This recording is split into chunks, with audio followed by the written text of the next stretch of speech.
Welcome to Awaken, Living with Consciousness. This is a social media platform that features awakened teachers, masters, and awakened souls living in their homes. They will be sharing their stories, their awakening process, their life work, their spiritual mission, and most importantly, their insightful and valuable lessons that they have learned along the way. My name is Mesa Carpio, and I am a Divine Soul Connector. My intention is to connect all those seeking guidance, healing, growth, transformation, and connect you to those people who may assist you in your journey. I hope that through this show, you will be able to recognize or remember the people or the souls who will be assisting you in your process. Today, we have a very special guest. She is a teacher of Reiki teachers here in the Philippines. She is belovedly known as Teacher Isa or Reiki Master Isa, Miss Lilian Hewlett. She's also a Taoist medicine practitioner and feng shui consultant. So thank you, Miss Lilian, for gracing our show and inspiring us. Welcome. Hello to everyone, and thank you, May, for having me here. Thank you, Miss Isa. It's such a privilege giving us this opportunity to share your story and your mission with us and to other people. Miss Isa, what is Reiki healing and what is Taoist medicine practice? Can you share a bit to us for those who hasn't been able to know or hear these words? Yeah. First, I would like to define what I do. I do 3 levels of healing or work. No? So the first one is really for the human level, which means healing, teaching human how to heal others and also heal themselves.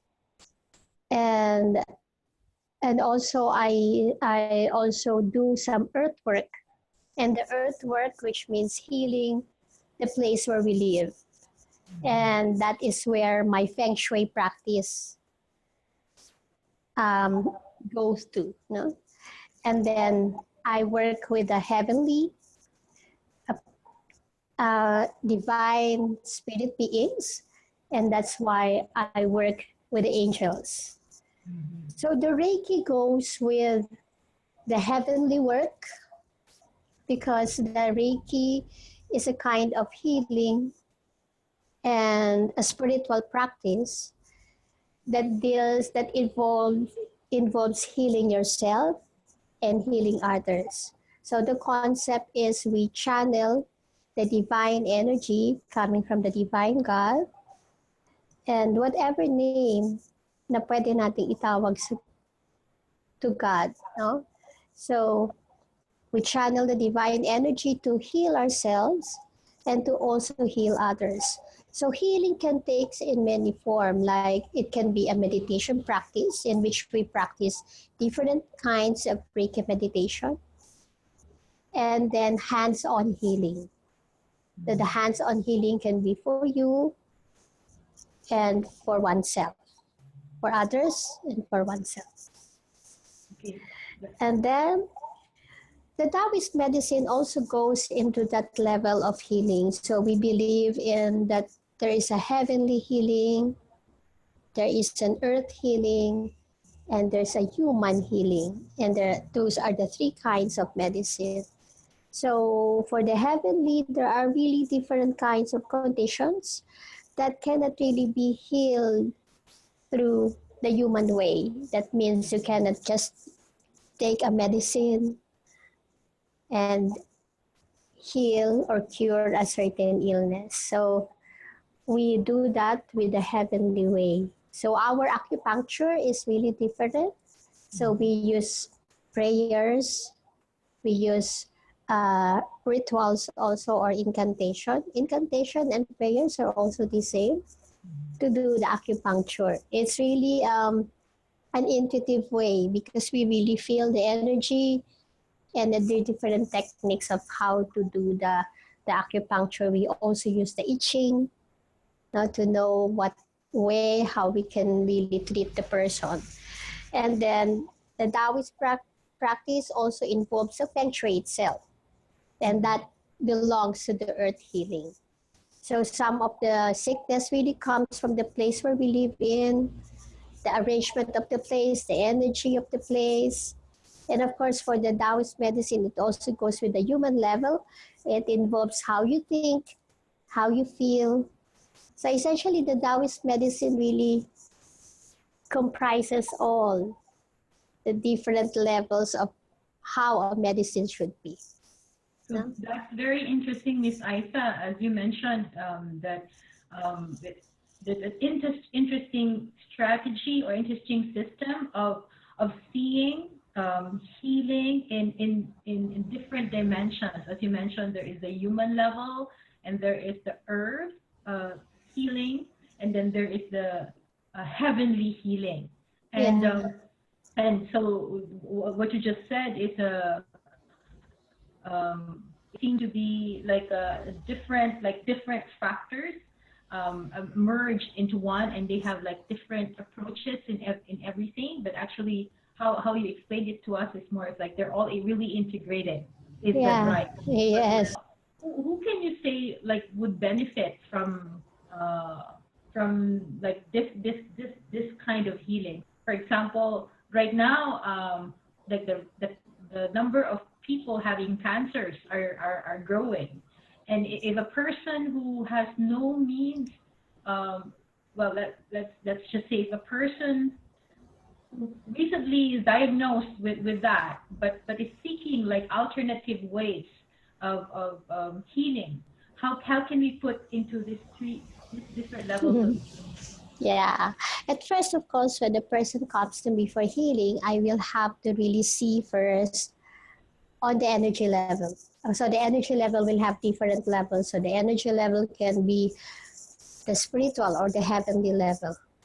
So through the Taoist practice, I can really see if the cancer really comes from the karma, Mm-hmm. or it can really come from, which can be a spiritual or as transference of energy coming from the family, or you can really see if it really comes from the physical level. So you can really see that on the different levels. So when the person comes to me, I do the intuitive way first. No? Has the inner guidance, the spiritual guidance on how to really see the person. And then after that, we apply the physical healing. So the physical healing can really be the acupuncture, or can be a lifestyle change, or an emotional change of a person, mental state, and or the Reiki itself. The Reiki can really heal it. And after that, I can really see also, check if we have already done everything there. I can also see and ask the person if they would like me to visit their place. Because in the intuitive guidance, you can already see if the place where the people lives also affects the person who has the cancer. Yeah, so let's say I have a client who was really undergoing chemotherapy, and I really did the spiritual healing through Reiki, and then of course some kind of lifestyle change, healing of the emotions, and we also did the space cleaning and feng shui for the place. So she was really doing the chemotherapy, and during that time no one notices that she's doing it, Mm-hmm. because she was just really like a normal person, as if she's not really sick. Mm-hmm. And wow, it's really amazing how the spiritual energy and how these things work now. And she's free of cancer now. Wow, Yeah. that's To confirm to that, I've also read studies saying that most the there are new research right now saying that the person who's sick, for example, of cancer, one of the best things that they can do is like get out of the environment that caused it. So like Yeah. that's a very interesting take in the sense that yeah, you people forget to alter, to see um, the environment as a factor of their condition and their well-being and their illness. Um, Yeah. it seems like the intuitive guidance is very integral part of your healing process. Were you like um, were you born like already intuitive, and or what was the process of getting into that? What is Yeah. your process? Yes. Can you Yeah. share? Yes. Um, I was already a meditator. I was already meditating when I was 8 years old. So my sister taught it to me. And I have no idea of not being in this magical or intuitive world because I grew up with it. No? So I always thought that I will be doing something for the world. So, and I grew up with it as is a natural thing. So when I was 12 years old, before 12, I was already doing some hypnotic regression to some people, to my cousins, and I I have read the Old New Testament. I have read different books, and I just thought that this is something very natural. I was already a dreamer also.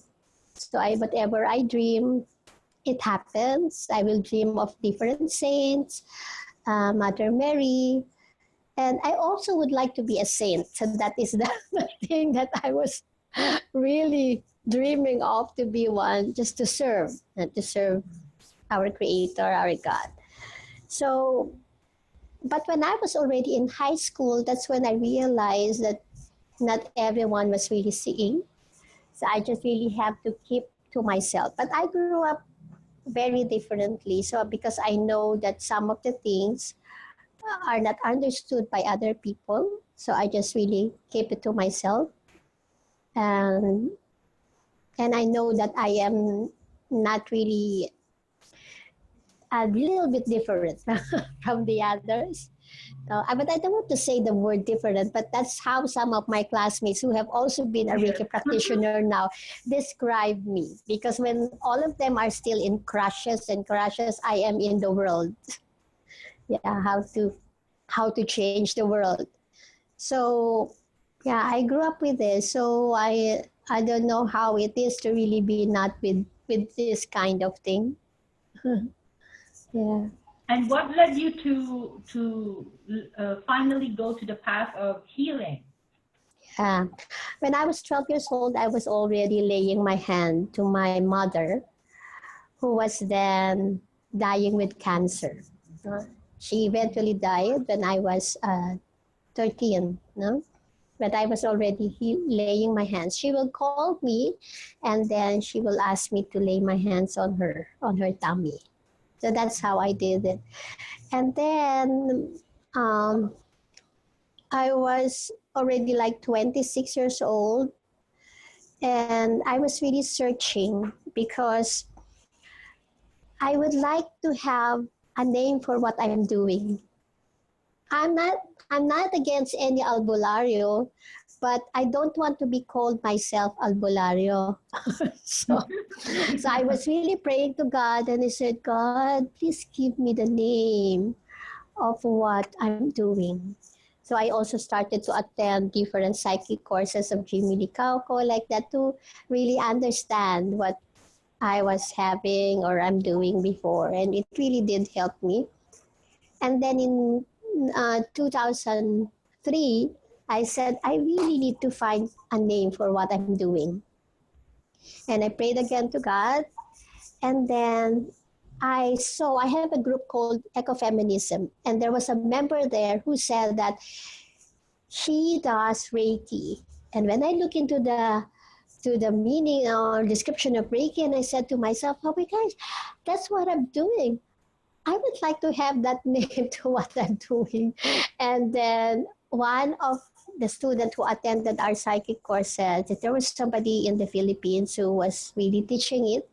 So I inquired in 2003, and but I'm not really so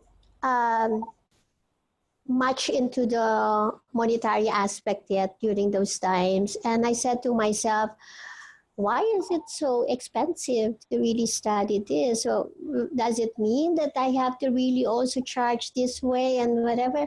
So I said to God, God, if Reiki is really for me, can you please do something about the payment? And can you please send me my teacher? In 2004, the same teacher called me and said that somebody is giving a scholarship for Reiki. I just really need to take my patients or clients in for a certain number, and that's it. And I'm going to study Reiki. So I studied my Reiki under Reiki Master Joby Lozano.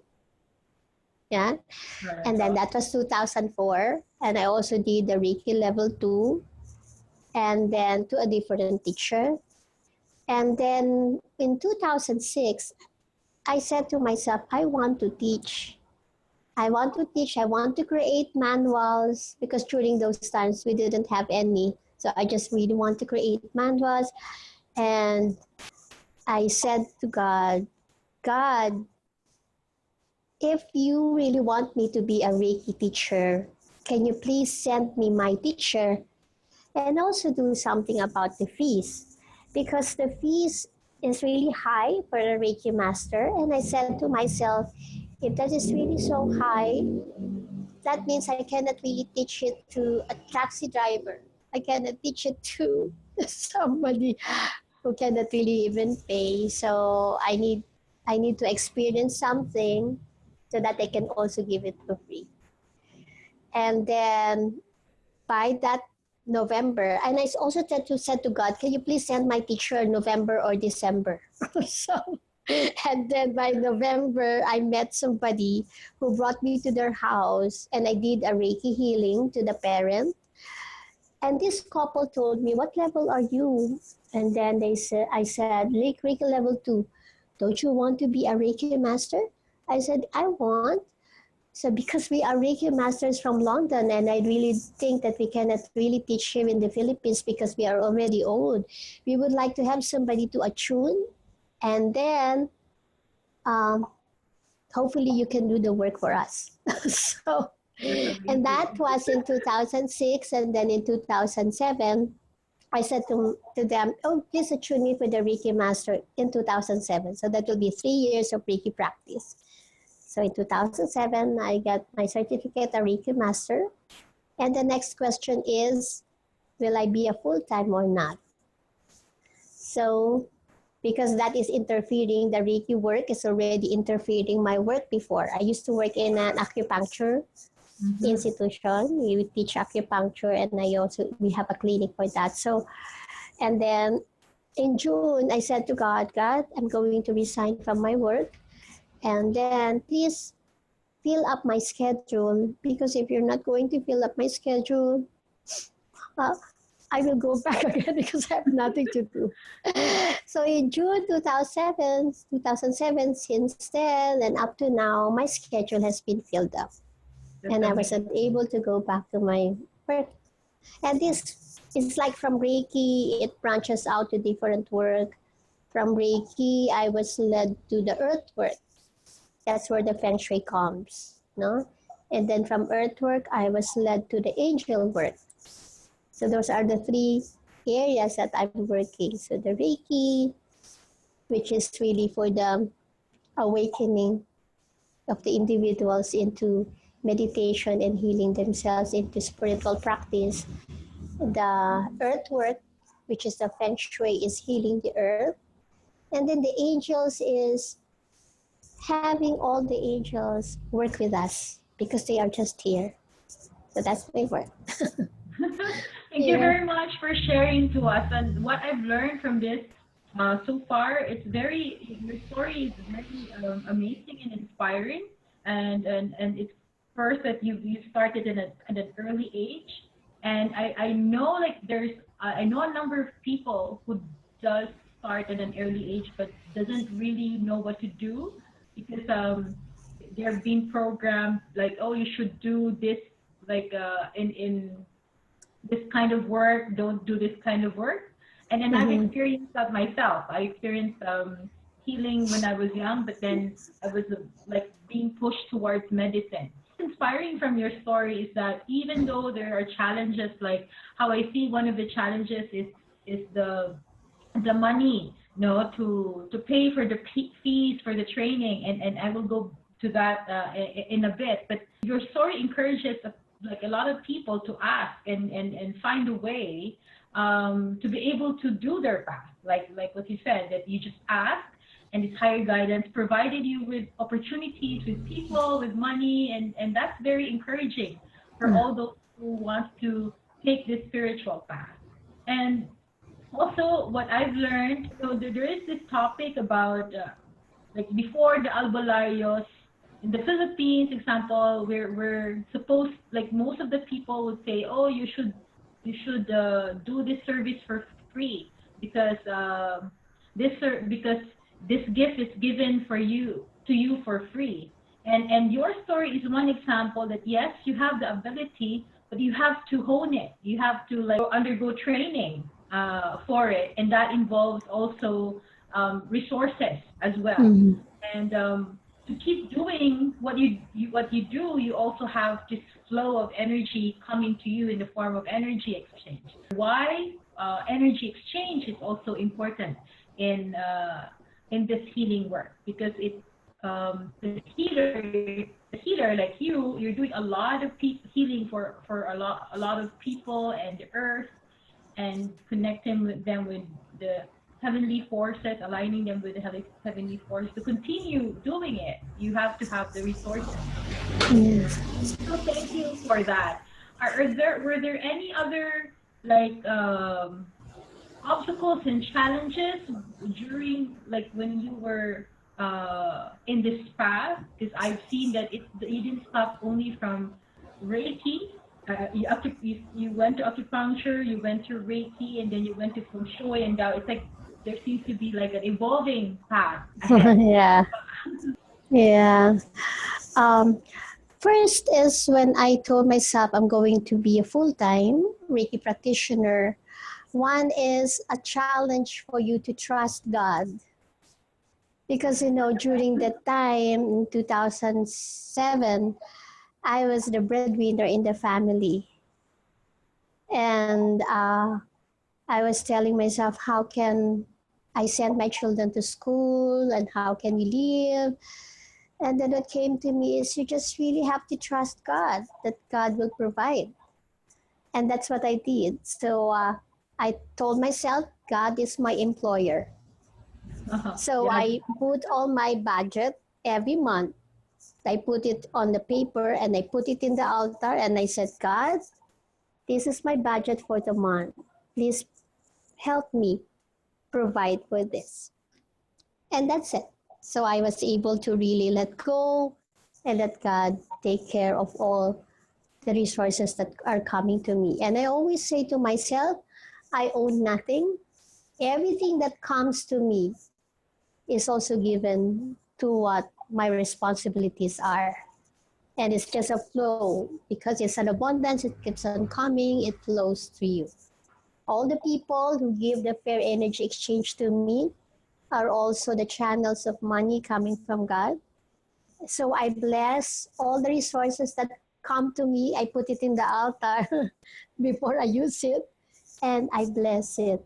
I ask God to get rid of all the negativity coming from the use of money, and may I use it for the fullness and prosperity of life.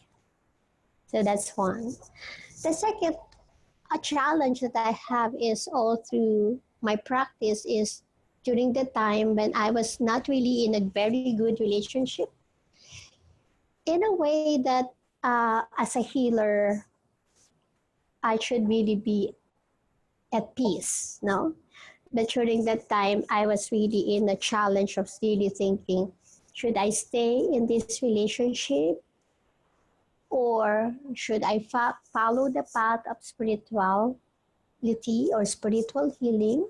So if I follow the spiritual path of what I'm doing during that time and up to now, I should get rid of anything that can block me. So I had to leave that relationship.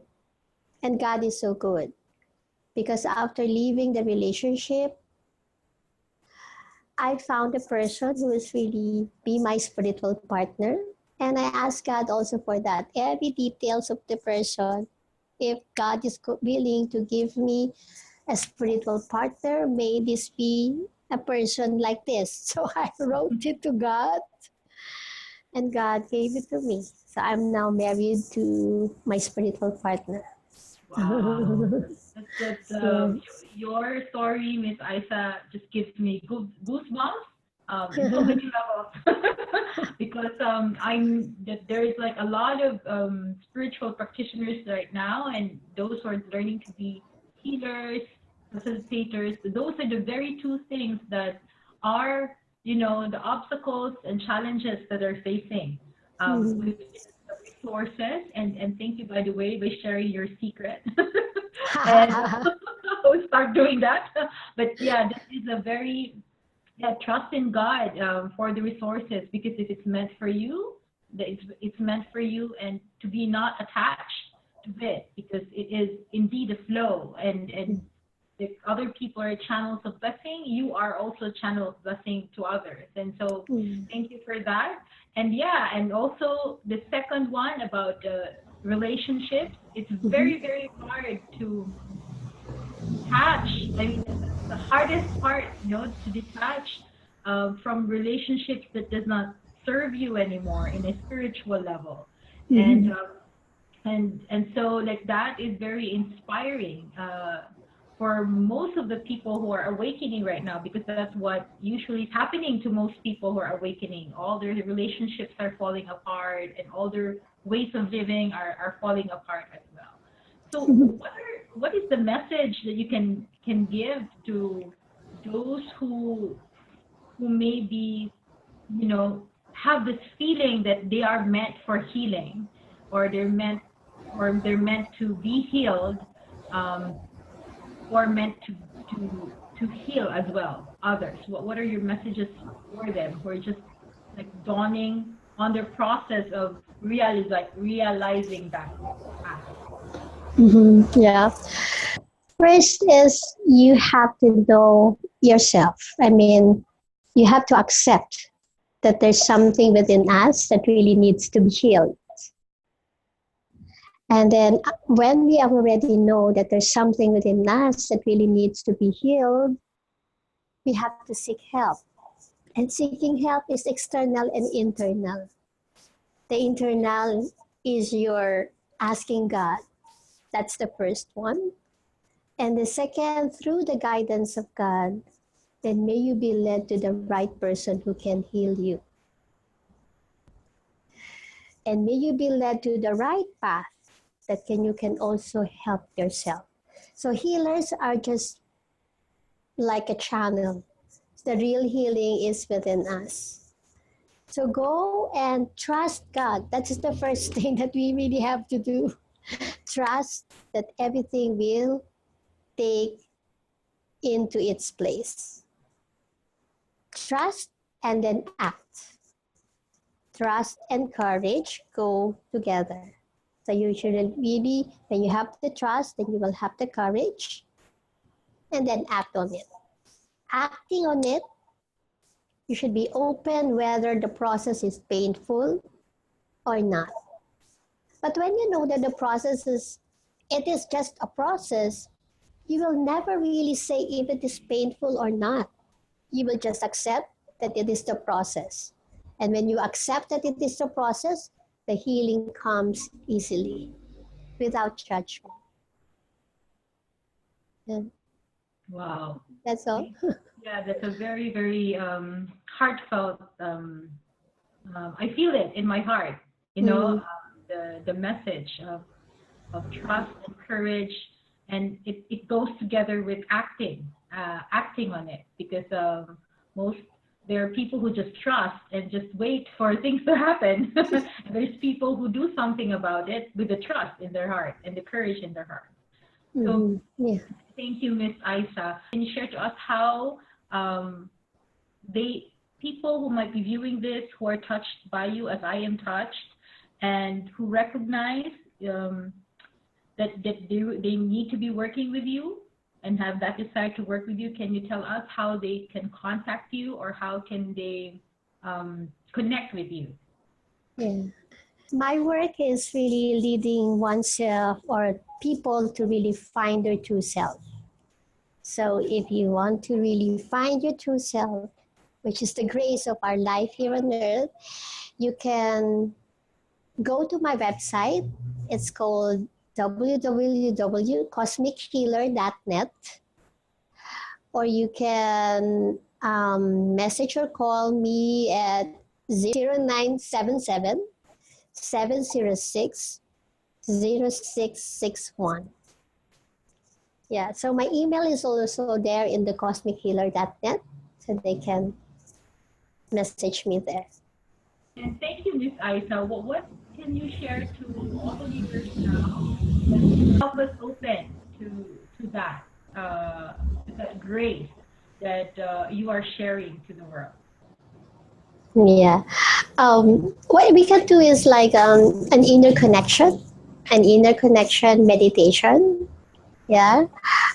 We can call this in many forms, but in Reiki, we call this the Gasho meditation. But we'll just name it like an inner connection. So I would like you to join me. So you can put your hands into a praying position.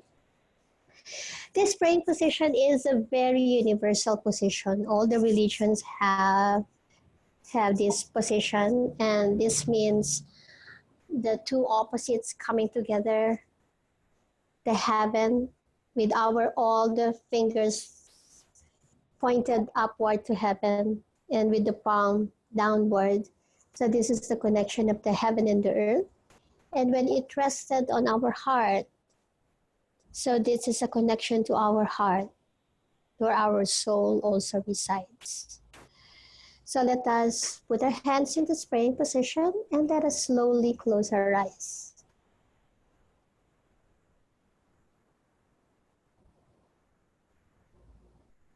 Feeling our breath.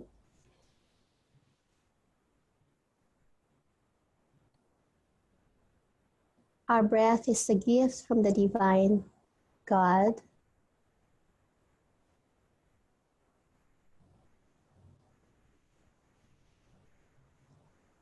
Feeling our hands. Our hands symbolizes our unity and oneness with God and with all that surrounds us.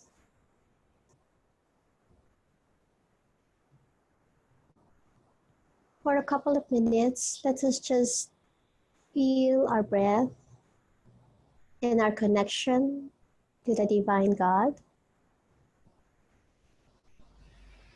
In silence, we just feel the unity or oneness.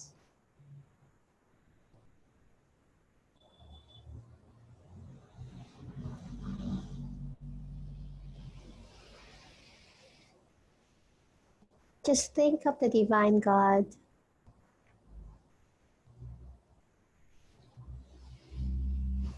and that we are also a divine creation.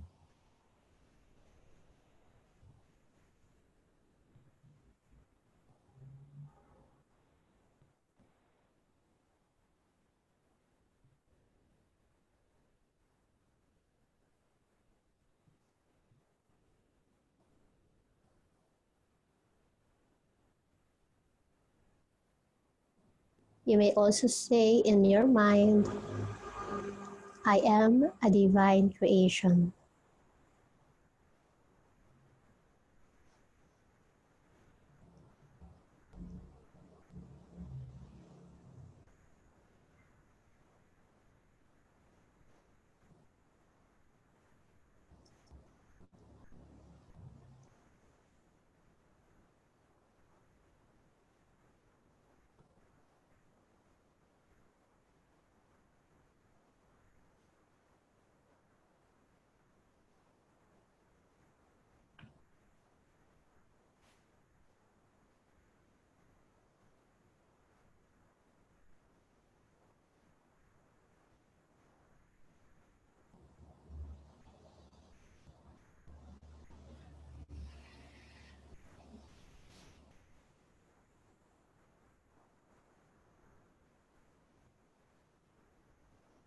wherever we are in this moment of silence,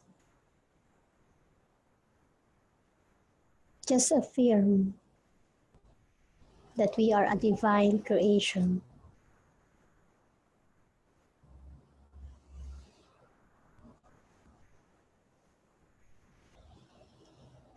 Allow any feeling to expand.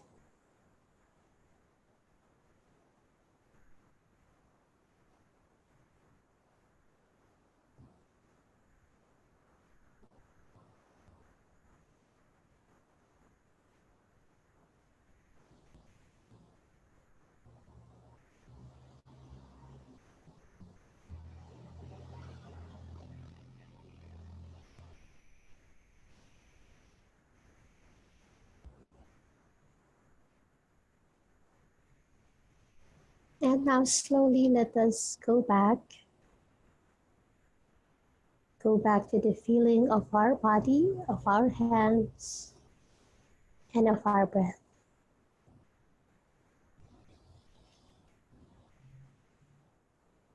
Taking this thought with us as we open our eyes. I am a divine creation.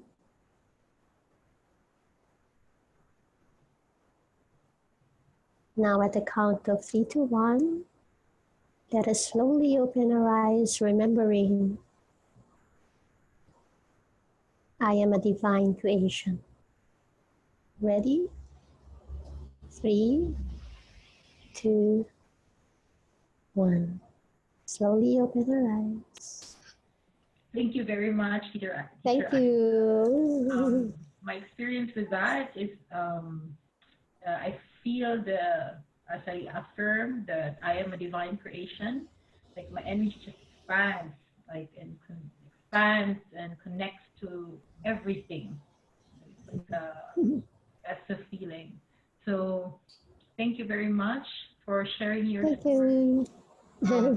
For sharing your work, and I pray to bless your mission more, and hopefully the people that are listening this video will be able to recognize Isa as their leader and their guide in their process. And thank you very much. I feel so much grateful, and thank you to the universe and to the spirits who brought Thank us. you. Can I say something more? Yes, well.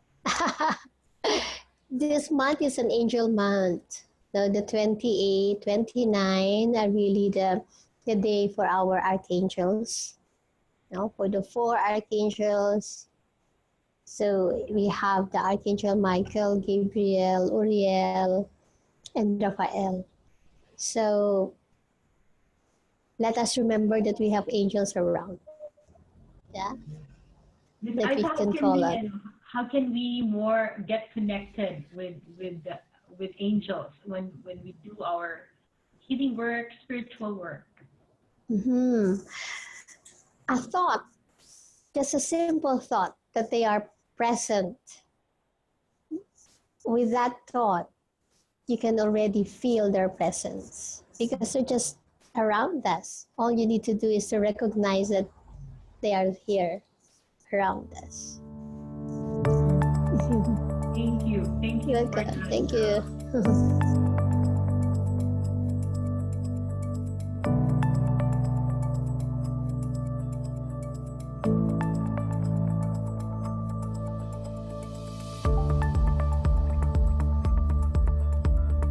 Your support goes a long way.